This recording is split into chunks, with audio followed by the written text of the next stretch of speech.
Hey guys, welcome back to our channel BCom वाले। आज के वीडियो में हम BCom semester third banking and insurance का 6th chapter reforms in Indian banking पढ़ने वाले हैं। तो शुरू करते हैं। रिफॉर्म्स का मीनिंग क्या होता है? चेंजेस। तो इंट्रोडक्शन।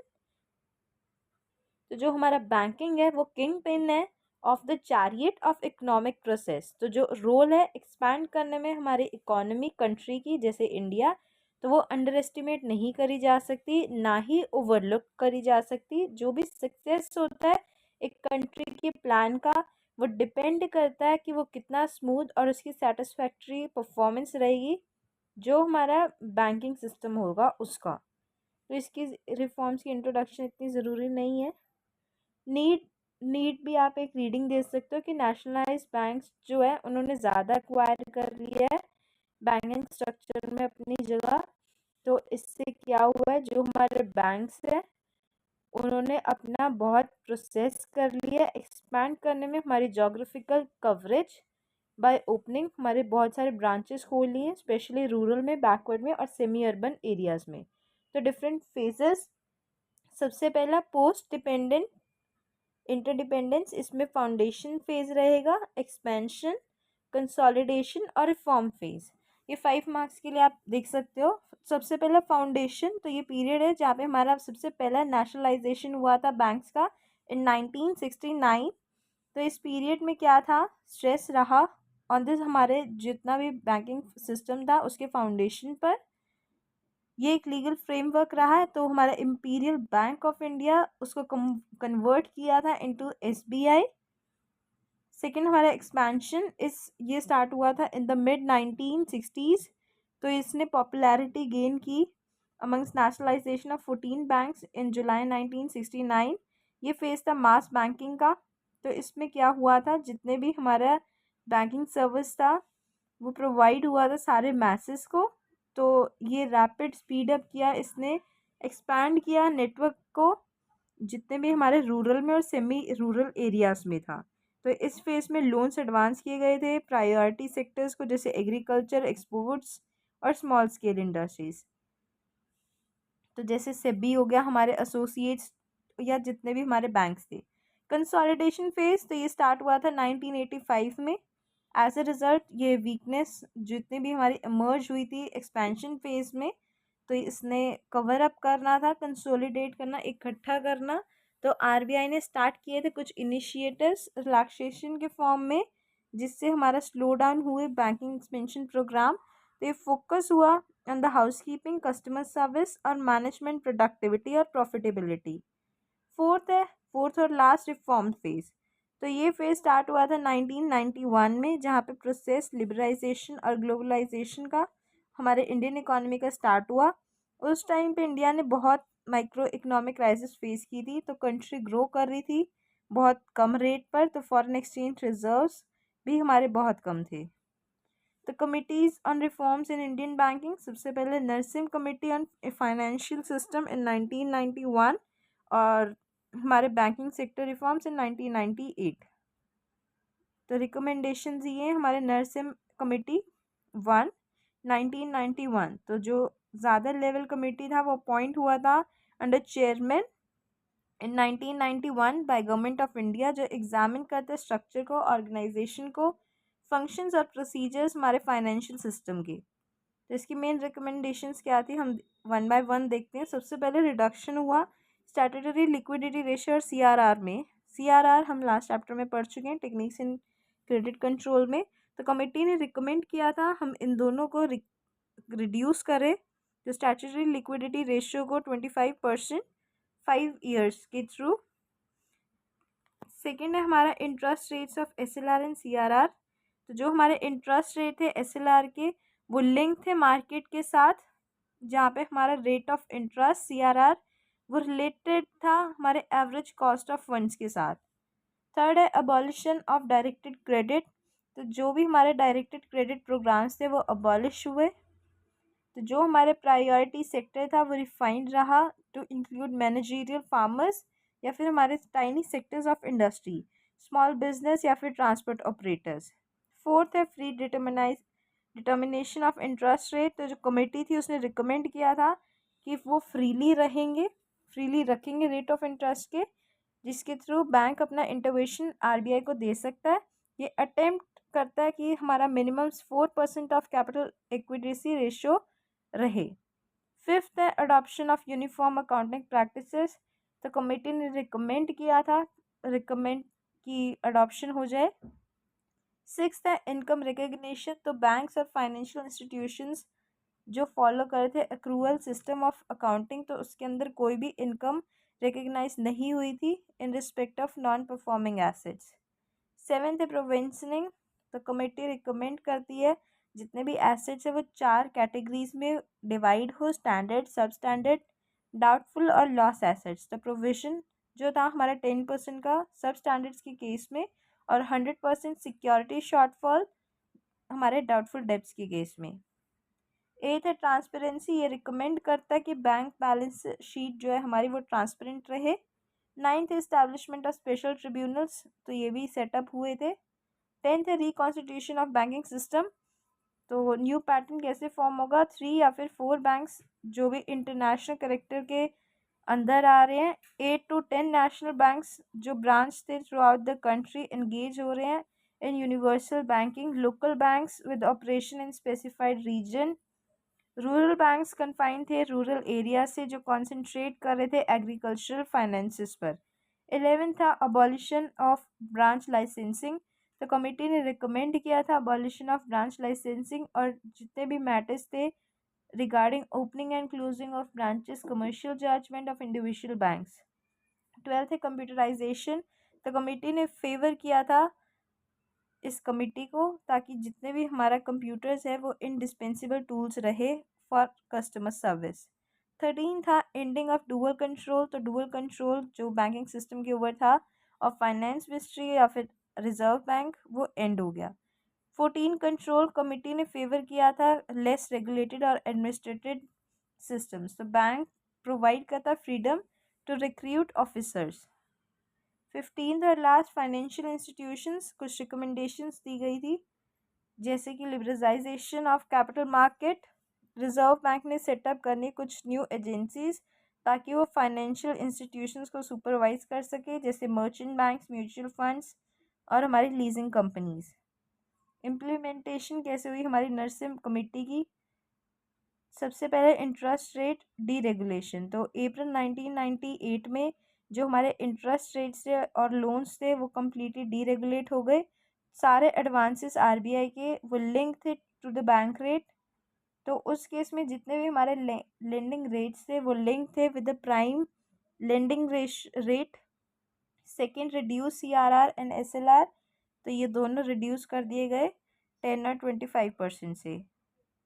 थर्ड थे कैपिटल इक्विटी रेशियो, तो सारे बैंक्स रिक्वायर्ड हैं कि वो अचीव करें 8% ऑफ कैपिटल ताकि हमारा रिस्क वेटिंग एसेट्स एज पर BIS नॉर्म्स। फोर्थ है हमारे अकाउंटिंग स्टैंडर्ड्स, तो जितने भी हमारे अकाउंटिंग स्टैंडर्ड्स से रिगार्डिंग इनकम रेगुलेशन या फिर रिकग्निशन, एसेट की क्लासिफिकेशन, प्रोविजनिंग, तो वो इम्प्लीमेंट हुए।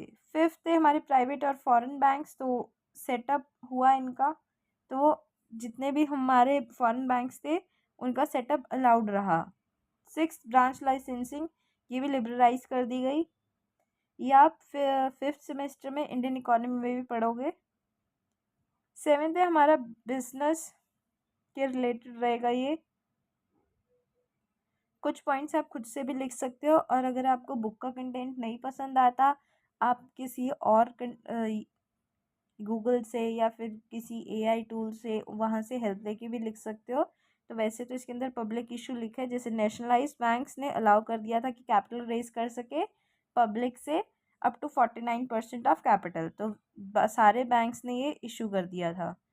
ये तो कुछ बेसिक पॉइंट्स होते हैं जो आइडियल रहते हैं। अगर आप कोई और बुक्स भी फॉलो करोगे, अगर आप किसी ये पंजाब यूनिवर्सिटी का सिलेबस है, अगर आप पंजाब यूनिवर्सिटी में कोई भी बुक फॉलो करते हो, वैसे कल्याणी ही ज़्यादा होती हैं, तो उनके हर बुक में सेम ही कंटेंट मिलता है। DU की अलग रहती हैं और नेपाल यूनिवर्सिटी की अलग रहेगी, राजस्थान की अलग। एट्थ है हमारे सुपरविजन, तो बोर्ड फॉर फाइनेंशियल सुपरविजन भी इस्टेब्लिश हो गया था। कस्टमर सर्विसेज भी इंट्रोड्यूस हो गए थे। मर्ज ऑफ बैंक्स, तो न्यू बैंक ऑफ इंडिया भी अमर्ज हो गया था।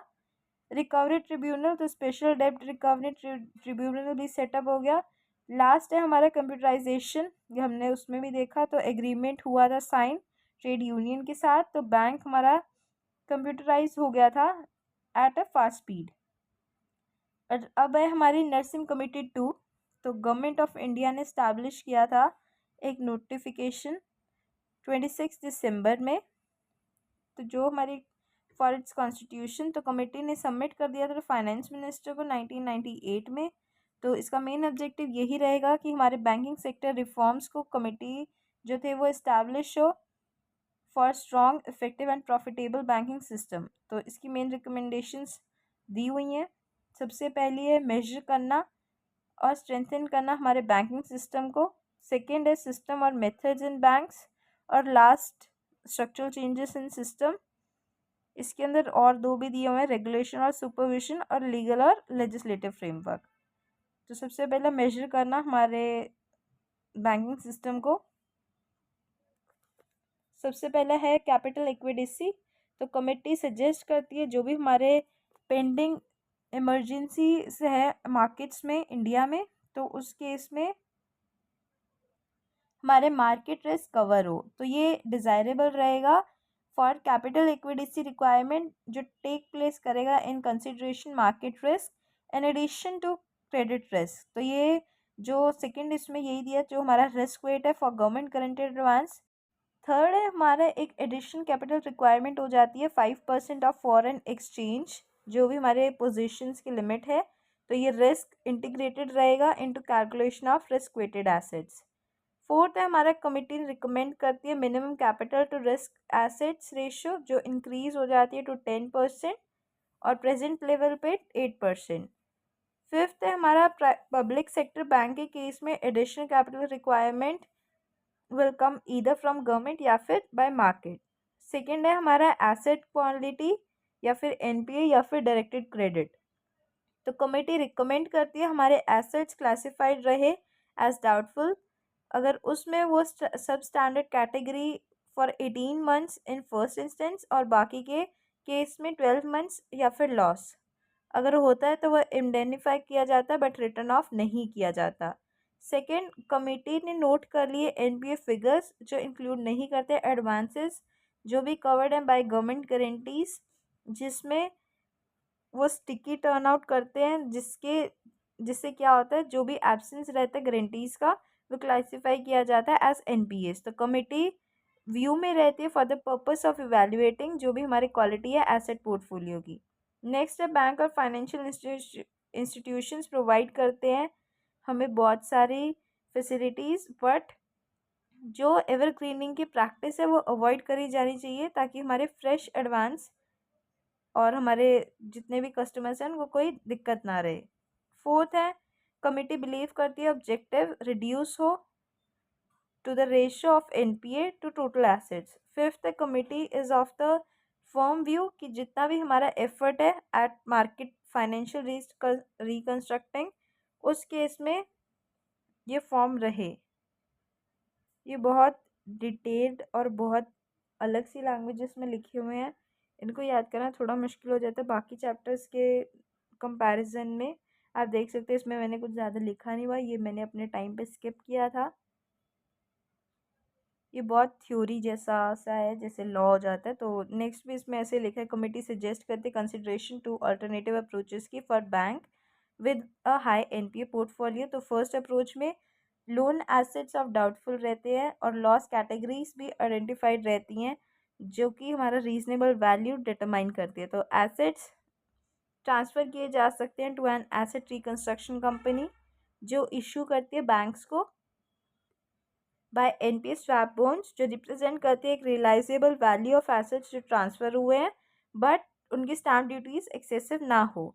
तो कमेटी रिकमेंड करती है इंटरेस्ट सब्सिडाइली जो एलिमेंट है वो क्रेडिट में वो for priority sector should not be totally eliminated. जो हमारे इंटरेस्ट रेट्स हैं लोन के वो भी 2 लाख के अंडर ही रहने चाहिए। थर्ड है हमारे प्रूडेंशियल नॉर्म्स और डिस्क्लोजर रिक्वायरमेंट्स। तो कमेटी सजेस्ट करती है जो कंट्री है वो अडॉप्ट करे इंटरनेशनल प्रैक्टिसेस ताकि हमारे इनकम रिकग्निशन हो। रिकमेंड करे हमारा introduction of a norm of 90 days in a faced manner. ये 2002 से प्लेस हुआ है इंडिया में, तो उसके नॉर्म्स की डेज रहेंगे 180। तो प्रेजेंटली इंडिया में कोई भी रिक्वायरमेंट नहीं है किसी जनरल प्रोविजन की ऑन स्टैंडर्ड एसेट्स। तो ये कमेटी सजेस्ट करती है 1% general provision on standard assets. Third है हमारे कमेटी सजेस्ट करती है फ्यूचर लोन्स के केस में इनकम रिकग्निशन या फिर एसेट क्लासिफिकेशन के केस में तो वो अप्लाई कर सकते हैं गवर्नमेंट ग्रांटेड एडवांसेस को सेम मैनर में।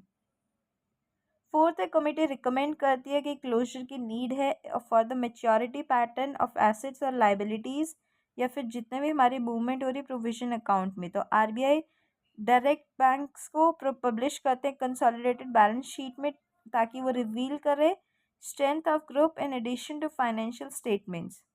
फिफ्थ है बैंक पे करता है greater attention assets liability management को ताकि वो अवॉइड करे मिसमैचेस और कवर कर सके लिक्विडिटी और बाकी के इंटरेस्ट रिस्क को। नेक्स्ट है हमारा कमेटी बिलीव करते हैं हमारे बैंक्स इनकरेज हो और एक statistical risk management technique perform हो। सेकंड है improvement in system and methods in banks. तो इसके कुछ हैं। सबसे पहला बैंक अडॉप्ट करे एक रिवाइज ऑपरेशन मैनुअल और अपडेट करें उन्हें regularly keeping in view emerging needs of customers. तो सबसे इसमें क्या लिखा है इंटरनल इंस्पेक्शन और ऑडिट कर सकते हैं, रिस्क मैनेजमेंट सिस्टम्स खोल सकते हैं, सिंप्लीफिकेशन हो सकती है डॉक्यूमेंट्स की प्रोसीजर्स की। अगर लार्ज स्केल यूसेज की बात हो रही है तो उसके अंदर रिलायंस जो हमारी इंफॉर्मेशन टेक्नोलॉजी के रिगार्डिंग रहेगा या फिर कंप्यूटर ऑडिट, तो वो एक इम्पॉर्टेंट एरिया रहेगा जो रिक्वायर करेगा हमारी close security in coming years. ये अप्रोप्रिएट रहता है to induct and additional whole time director board of banks में जो इनेबल करता है प्रोविजन को। फोर्थ है हमारा कमिटी फील करते हैं कि प्रेजेंट प्रैक्टिस आरबीआई की सिलेक्ट करे स्टैट्यूटरी ऑडिटर्स बैंक्स के लिए जिसके अंदर हमारा बीओडी का कोई रोल नहीं रहता। एस्पेक्ट हमारे रिक्रूटमेंट का स्किल्ड मैन पावर रहता है फ्रॉम ओपन मार्केट जो अर्जेंट कंसिड्रेशन के लिए यूज़ होता है। सरप्लस स्टाफ में जहाँ पे आइडेंटिफाई किया जाता है वो रीडिप्लॉयड रहते हैं बिजनेस पर। जितने भी हमारे न्यू बिजनेसेस एक्टिविटीज़ रहेंगी तो ये पॉसिबल तभी है जब हमारा सरप्लस स्टाफ सूटेबल नहीं है। कमिटी फील करती है कि एक अर्जेंट नीड है इंश्योर करने की पब्लिक सेक्टर बैंक्स को ताकि फ्लेक्सिबिलिटी रहे to determine managerial remuneration level. ये कमेटी उस व्यू पे रहती है कि हमारा tenure period of chief executive 5 year से कम ही है। तो जो हमारी नीड है रीडिफाइन करने की हमारा स्कोप ऑफ एक्स्ट्रा विजिलेंस और इन्वेस्टिगेट करना एजेंसीज को टू बैंकिंग बिजनेस।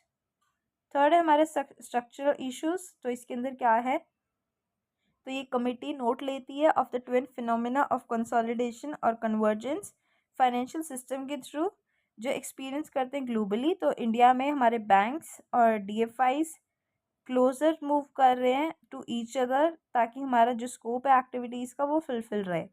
तो merger of large number of bank local banks policy licensing की न्यू प्राइवेट बैंक्स की कंटिन्यू रहती है। कमिटी व्यू में रहते कि फॉरेन बैंक्स अलाउड हैं फॉर सेटअप सब्सिडरीज। आरबीआई जो है वो ओनर नहीं है किसी भी अदर बैंक का इन view of potential for possible conflict of interest.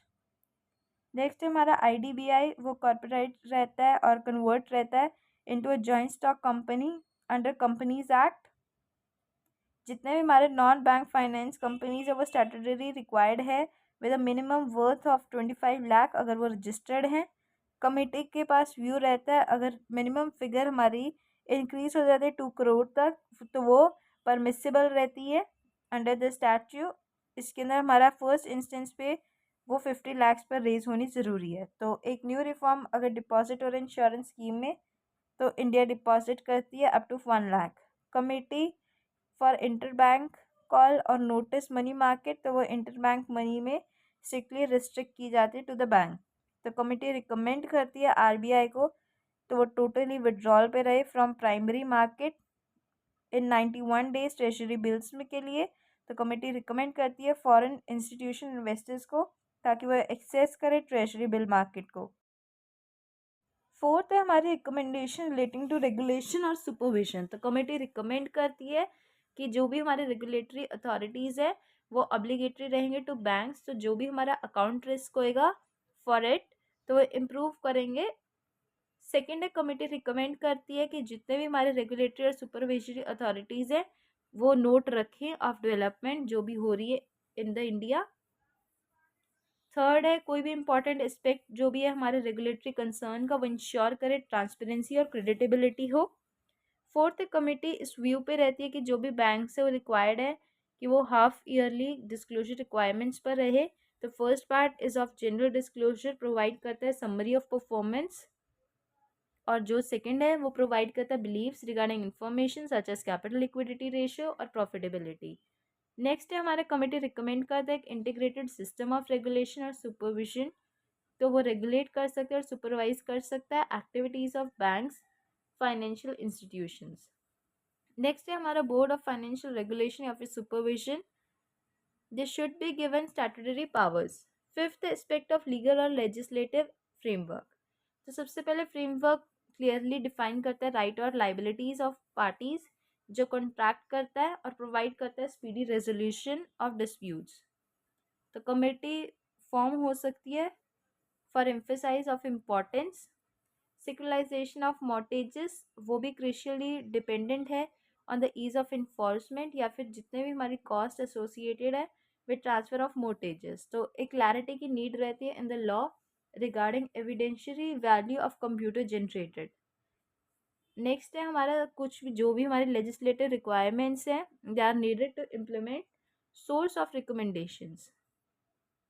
Next है हमारा वर्मा पैनल रिपोर्ट या फिर report of working group on reconstructing of weak public sector banks.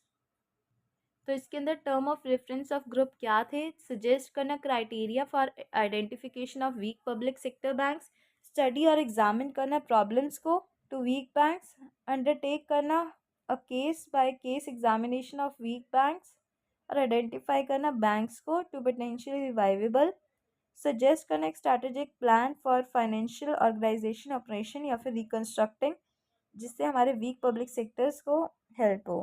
तो ये वर्क करता है, आइडेंटिफाई करता है 7 पैरामीटर्स। तो वो क्या है? कैपिटल एक्विडिसी ratio, coverage ratio, return on assets, net interest margin, rate of profit to average working ratio, ratio of cost of income और ratio of staff cost to income. तो रिकमेंडेशन सबसे पहला ऑपरेशन रिकंस्ट्रक्टिंग। तो ये involve करता है हमारे basic changes in the mode of operation, जो इंट्रोडक्शन है मॉडर्न टेक्नोलॉजी की, resolution of problem of high non performing assets या फिर drastic reduction cost of performance में हमारे ऑपरेशंस में। इसके दो मेन ऑब्जेक्टिव है, इंक्रीज करना इनकम। तो वो कैसे हो सकती है? जब हमारे चेंज हो बैंक में या फिर मोड ऑफ डूइंग बिजनेस या फिर हमारे नॉन परफॉर्मिंग एसेट के मैनेजमेंट में। सेकेंड है हमारा रिड्यूस करना कॉस्ट। तो वो कैसे पॉसिबल है? हम ड्रॉप कर दें हमारे लाइंस ऑफ बिजनेस या फिर हम अपना प्रोडक्ट्स को ही ड्रॉप कर दें।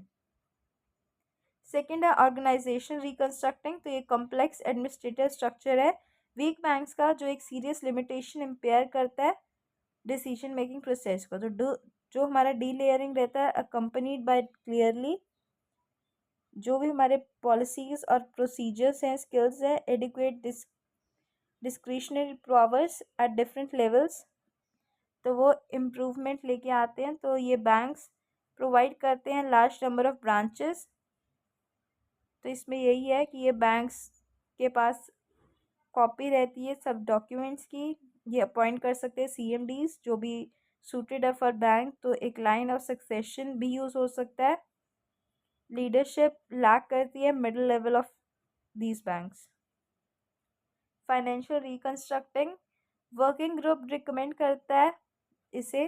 तो वो क्रिएट कर सकते हैं under an act of parliament जो प्रोटेक्ट करता है अगेंस्ट ऑब्स्ट्रक्टिव लिटिगेशन, बोरोवर से प्रोवाइड करता है क्विक और effective enforcement for the rights of assets reconstruction fund. तो फाइनेंशियल रिकंस्ट्रक्टिंग भी एक्ट करती है as an owner of asset reconstructed fund behalf of government. तो ये प्रोवाइड करता है बैंक को स्पेसिफिक रिस्ट्रक्चरिंग प्रोग्राम्स जो एंटर करते हैं into agreement with individual bank.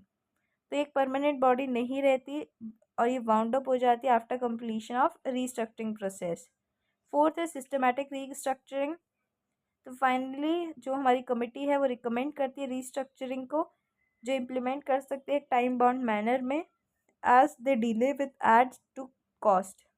तो कुछ रिफॉर्म्स क्या रहे हैं अभी। फाइनेंशियल इंक्लूजन, ये रेफर करता है अवेलेबिलिटी को और इक्वालिटी को ऑफ अपॉर्चुनिटीज़ जो एक्सेस कर सकता है बैंकिंग या फिर बाकी के फाइनेंशियल सर्विसेज। तो फाइनेंशियल इंक्लूजन वर्क करता है एज अ की ड्राइवर इन इकोनॉमिक ग्रोथ और डेवलपमेंट ऑफ अ कंट्री। तो कुछ गवर्नमेंट स्कीम्स है जैसे प्रधानमंत्री जन धन योजना, प्रधानमंत्री मुद्रा योजना, अटल पेंशन योजना, स्टैंड अप इंडिया स्कीम, प्रधानमंत्री सुरक्षा बीमा योजना, सुकन्या समृद्धि योजना, जीवन सुरक्षा बंधन योजना। सेकेंड है यूज़ ऑफ टेक्नोलॉजी। तो टेक्नोलॉजी एक सिग्निफिकेंट एलिमेंट है बैंकिंग सेक्टर में जो सपोर्ट करता है प्रोडक्टिविटी को इम्प्रूव करने में। तो टेक्नोलॉजिकल इंटीग्रेशन रेज हुआ है ताकि हमारे हायर क्वालिटी रहे और स्टैंडर्ड्स ताकि एनेबल हो हमारी कस्टमर एक्सपीरियंस। तो कुछ examples, unified payment interface, Bharat interface for money, national unified USSD platform और आधार एनेबल्ड प्लेटफॉर्म सिस्टम या फिर पेमेंट सिस्टम। थर्ड है हमारे रीसेंट बैंक मर्जेस। तो ये सबसे बड़ा रिफॉर्म है बैंकिंग सेक्टर में जो विटनेस करता है हमारे स्ट्रक्चरल को। तो गवर्नमेंट ऑफ इंडिया ने रिड्यूस कर दिए थे number of public banks through mega mergers. तो अब जो हमारे पब्लिक सेक्टर बैंक्स हैं वो सब्सिक्वेंटली 12 हो गए हैं 27 से रिड्यूस होकर। अप्रैल 2019 में विजया बैंक और देना बैंक ने मर्ज कर लिया था with bank of Baroda. 6 SBI associates और भारतीय महिला बैंक ने मर्ज किया था एसबीआई के साथ। यूनाइटेड बैंक ऑफ इंडिया और ओरिएंटल बैंक ऑफ कॉमर्स ने इमर्ज किया था पंजाब नेशनल बैंक के साथ। तो पंजाब नेशनल बैंक हमारा सेकंड लार्जेस्ट पब्लिक बैंक है इंडिया का। सिंडिकेट बैंक ने कैनरा बैंक के साथ मर्ज किया था 2020 में और अलाहाबाद बैंक ने मर्ज किया था इंडियन बैंक के साथ। आंध्र प्रदेश और कॉरपोरेशन बैंक ऑफ इंडिया ने मर्ज किया था यूनियन बैंक ऑफ इंडिया के साथ। तो ये आप याद कर सकते हो, कोई 4 या 3 भी बहुत रहेंगे। Impact of reforms in Indian banking, तो सबसे पहला रिडक्शन है हमारे एसएलआर और सीआरआर में। सेकंड है high rate of interest on SLR and CRR. तो ये प्री असम्पशन रहती है कि जो भी हमारे फंड्स हैं बैंक में वो बिना किसी रिटर्न के एक बहुत बड़ा रीज़न रहते हैं for low productivity in bank.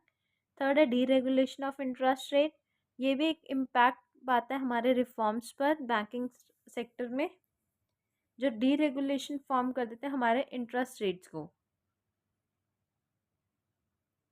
Fourth है चेंज इन अप्रोच। तो जो हमारी डी रेगुलेशन होती है इंटरेस्ट रेट की वो चेंज हो जाती है with the basic approach of managing these banks. जो डेवलप करते हैं खुद के रिस्क असेसमेंट मॉडल। फिफ्थ है एंट्री ऑफ न्यू बैंक। तो ये इम्पैक्ट करते हैं रिफॉर्म्स को जो रिजल्ट करते हैं हमारे सेटअप करने में न्यू बैंक्स को। सिक्स्थ है कैपिटल एडिक्वेसी नॉर्म्स। तो नरसिम कमेटी 1 रिकमेंड करती है हमारा introduction of bank of international settlements. Seventh है रिडक्शन ऑफ डायरेक्टेड क्रेडिट। तो ये क्रेडिट और इंटरेस्ट जो सब्सिडी होती है वो डायरेक्टली क्रेडिट हो जाती है जिसको हम रिड्यूस कर देते हैं। एथ है प्रूडेंशियल अकाउंटिंग स्टैंडर्ड्स। तो ये भी इनकम के रिकग्निशन के साथ एसेट क्लासिफिकेशन और प्रिवेंट्स करने में हमारे इंटरनेशनल लेवल को इम्प्लीमेंट करते हैं एक फेस्ड मैनर में। नाइन्थ है validation of investment in government securities.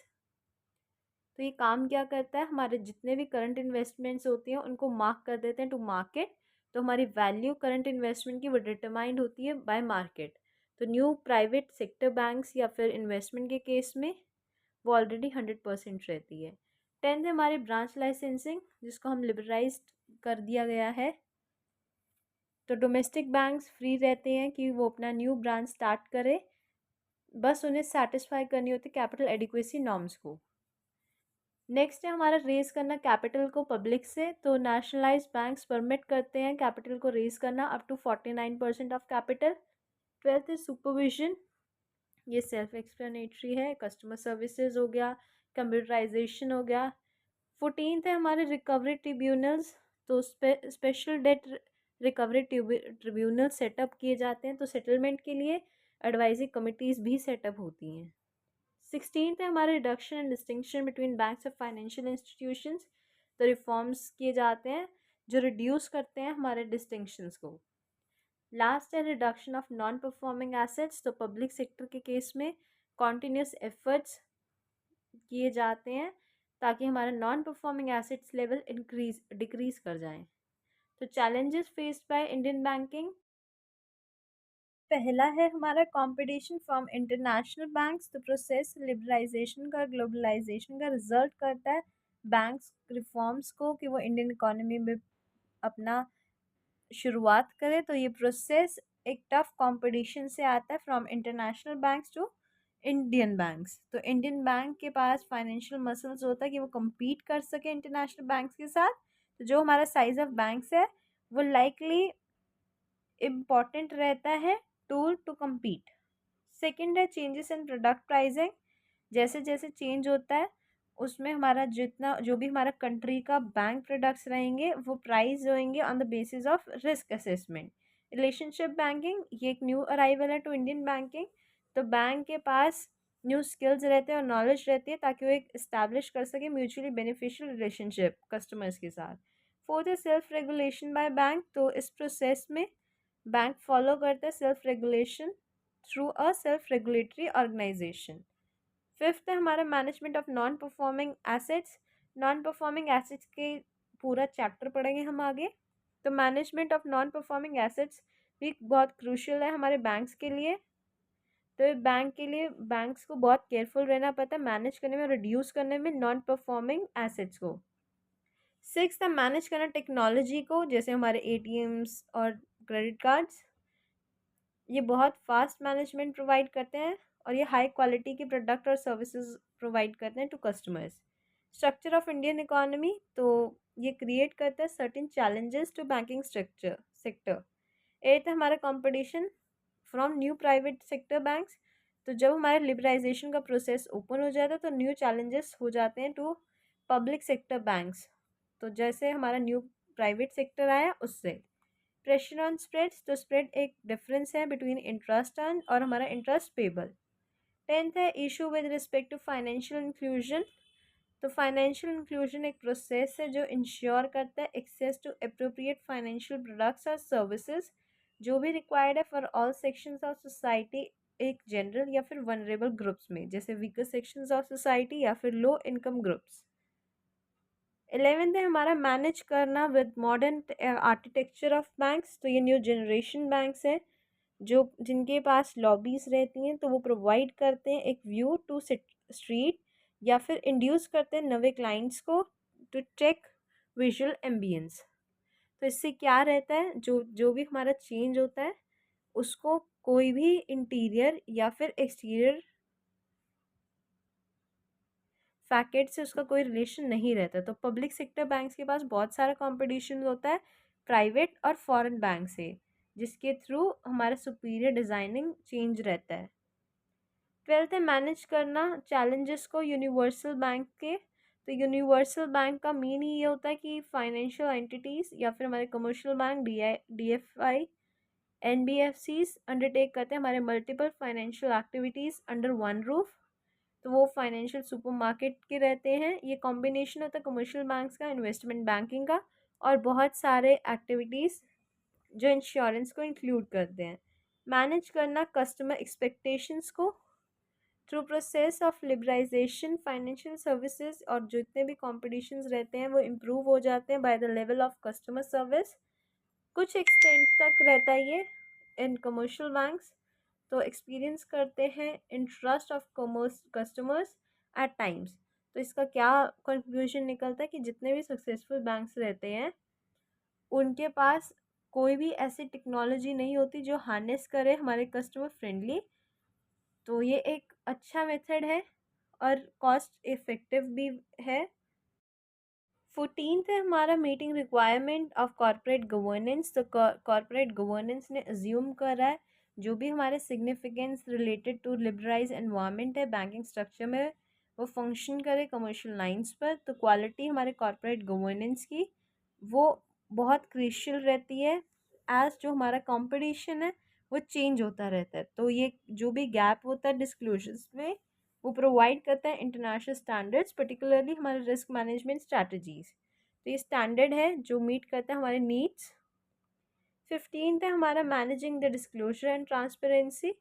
तो इंडिया के कॉन्टेक्स्ट में इसको आप ऐसे देख सकते हो कि ये बहुत एनहांस हुआ है from last few years.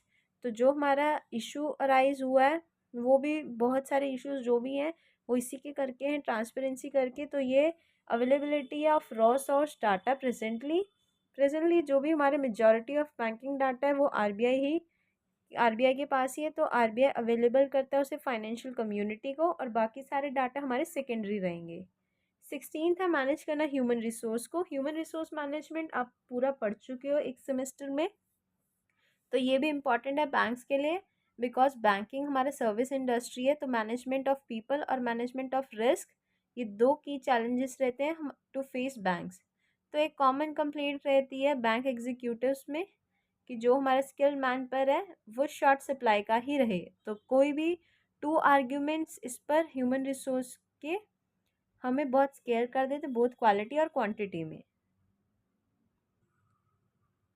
17th है focus on customer relationship management. Banks India में रियलाइज करते हैं इम्पोर्टेंस ऑफ इट, क्योंकि जो हमारा आज का बिजनेस इन्वायरमेंट है तो सबसे बेस्ट क्या रहता है, सबसे पहला इंक्रीज करना कस्टमर के एक्विजिशन को, रिटेंशन को और लॉयल्टी को, एक्सपेंशन करना प्रॉफिटेबल और हमारे long lasting customer relationship, delivery of consistent relevant and high quality customer experiences, improve करना हमारे कॉस्ट मैनेजमेंट को, डिलीवर करना right product and services. 18th है मैनेज करना एम्प्लॉय के रिटेंशन को। तो बैंकिंग इंडस्ट्री ने ट्रांसफॉर्म किया rapidly from the last 10 years. तो जो हमारा पैटर्न है इंडियन बैंकिंग सेक्टर का वो भी इन्फ्लुएंस हुआ है सेम फैक्टर्स के साथ, जैसे वो लैक करते हैं ट्रेनिंग में, हमारी वर्किंग कंडीशंस ठीक नहीं है, वर्क प्लेस कॉन्फ्लिक्ट्स होते हैं, इनफेक्टिव लीडरशिप है। 19th है टाइमली टेक्नोलॉजिकल अपग्रेडेशन। तो जो हमारा ग्रोथ ऑफ इंफॉर्मेशन टेक्नोलॉजीज़ है वो बहुत फिनोमेन है। तो हमारे टेक्नोलॉजीज़ को बहुत थैंकफुल रहते हैं हम कि ये आए और इन्होंने बहुत चीज़ें चेंज करी। अगर हम बैंक्स को कंपेयर करें जो अब्रॉड के हैं, तो इंडियन बैंक्स ऑफ़र करते हैं ऑनलाइन सर्विसेज, लेकिन बहुत फॉर्मेलिटीज़ और बहुत कन्फ्यूजन्स हैं। तो बैंक्स डेवलप कर रहे हैं अल्टरनेटिव चेंजेस पर, जैसे ATMs, remote access, internet banking etcetera. तो कस्टमर रियलाइज कर रहे हैं बेनिफिट्स ऑफ टेक्नोलॉजी और डिमांड कर रहे हैं मोर फॉर लेस। लास्ट हमारा है 20th point, social and ethical aspects. तो देयर आर सम बैंक्स जो प्रोएक्टिवली अंडरटेक करते हैं रिस्पॉन्सिबिलिटीज़ ताकि वो बेयर करें सोशल और एथिकल एस्पेक्ट्स ऑफ बैंकिंग। तो ये एक चैलेंज होता है कमर्शियल बैंक्स के लिए जो कंसिडर करता है इस एस्पेक्ट्स को वर्किंग में। Apart from profit maximisation, commercial banks they are suppose to support those organisation जिनमें सम कमर्शियल या फिर सोशल कंसर्न्स रिलेटेड हैं। तो इस चैप्टर से इंपॉर्टेंट क्वेश्चंस आप देख सकते हो। Discuss impact of reforms in Indian banking system 2016 2021, 15 marks का question. Reforms of Indian banking system, ये 2017 में 15 मार्क्स के लिए आया। रिकमेंडेशंस ऑफ नरसिम्हा कमेटी, ये 2016 में 15 मार्क्स के लिए आया। तो आप देख सकते हो इस चैप्टर से 15 मार्क्स का पेपर 2 क्वेश्चंस आए थे 2016 नवंबर में। ये पीयू के एग्ज़ाम्स है पंजाब यूनिवर्सिटी। और 2018 में एक 5 मार्क्स का क्वेश्चन है, बैंकिंग रिफॉर्म्स क्यों प्रोसेस इनिशिएट करते हैं इंडिया में। तो ये कुछ इंपॉर्टेंट क्वेश्चंस थे। आई होप आपको चैप्टर क्लियर है। ये चैप्टर थोड़ा समझने वाला नहीं है, ये थोड़ा टेक्निकल सा चैप्टर है क्योंकि इसमें थोड़ी थ्योरी रटने वाली है। कुछ चैप्टर्स जैसे हमने अभी तक जितने भी पिछले 5 चैप्टर्स किए वो बहुत ईजी थे, ये थोड़ा सा कंफ्यूजिंग चैप्टर था। तो आप इस चैप्टर को छोड़ सकते हो, बाकी आपके सामने जो जो क्वेश्चन पेपर में आए हैं। तो आई होप आपको सब क्लियर है। अगर आपको कोई डाउट्स हो तो आप कमेंट्स में पूछ सकते हो। Please like the video and subscribe to our channel. Thank you for watching the video.